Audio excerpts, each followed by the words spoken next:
Hi, good day. Another episode of Rod's Views, where I give you uncontaminated, direct, thoughtful, insightful, thought provoking views around current affairs. These are my views. So today I want to continue in my discussion around post 2024 elections, South Africa, where to now. And today I want to talk a bit about, share my views around all of these communication that I receive and views that I see from people who are expressing strong views, and it's a democratic right to do that, strong views around why the ANC and Ramaphosa should not enter into discussions, even discussions, and consider going into GNU, Government of National Unity, or coalition arrangements with parties like the DA, the IFP, and the so-called Moonshot parties. Moonshot Pact, the parties who were part of the failed Moonshot Pact. And that they should rather have such arrangements with parties to the left. Yeah, they talk about the EFF and MK party, how they are to the left. I'll be intrigued to know.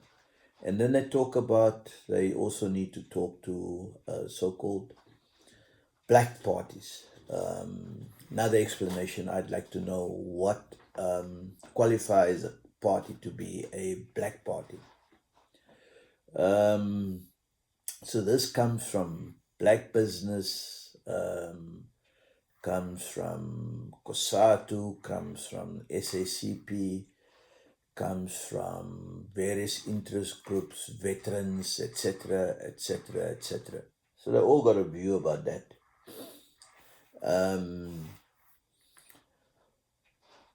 But my question to all of them is, and as you know, I am not, I've been a member of the ANC for many, many years. I served in government under ANC government. I held some positions, and but I have, since its state capture years, I've moved on long ago from that. So I'm not married to the ANC, and especially the current ANC led by Ramaphosa and his new dawn and this new leadership.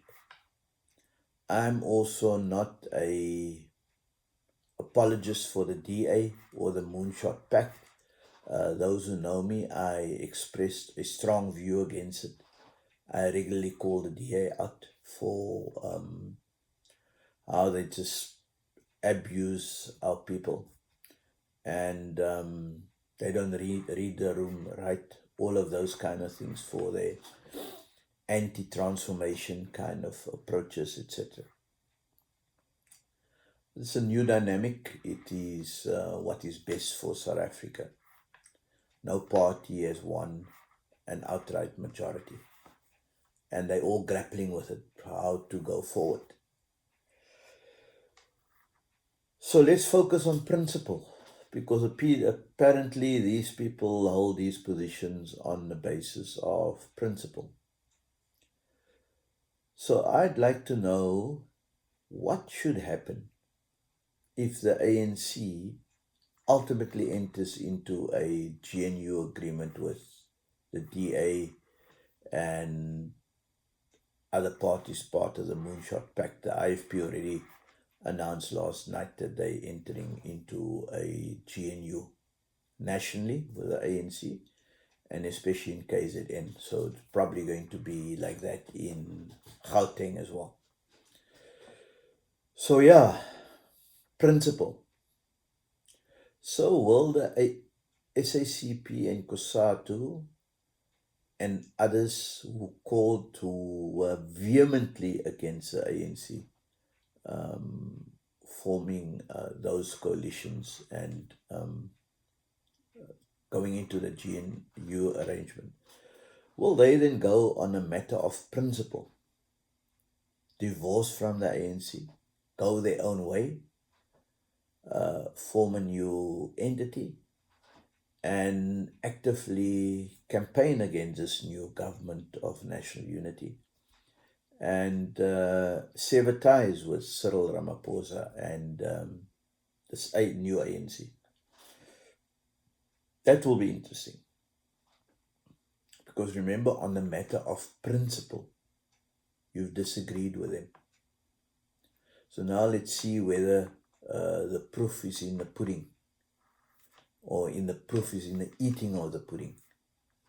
Because it's easy to make pronouncements and so on from all over. And you must now say that you totally reject this thing. So let's see whether it will go the route of MK, lately is scoring lots of own goals, unnecessarily so. So yeah, principle is now going to be put to the test when pragmatism is required in this day and age. As I say, we who are ordinary South Africans and those who are part of civil society organizations, we need to put pressure on those who happen to be in political leadership positions currently and as part of the negotiations to do what is best for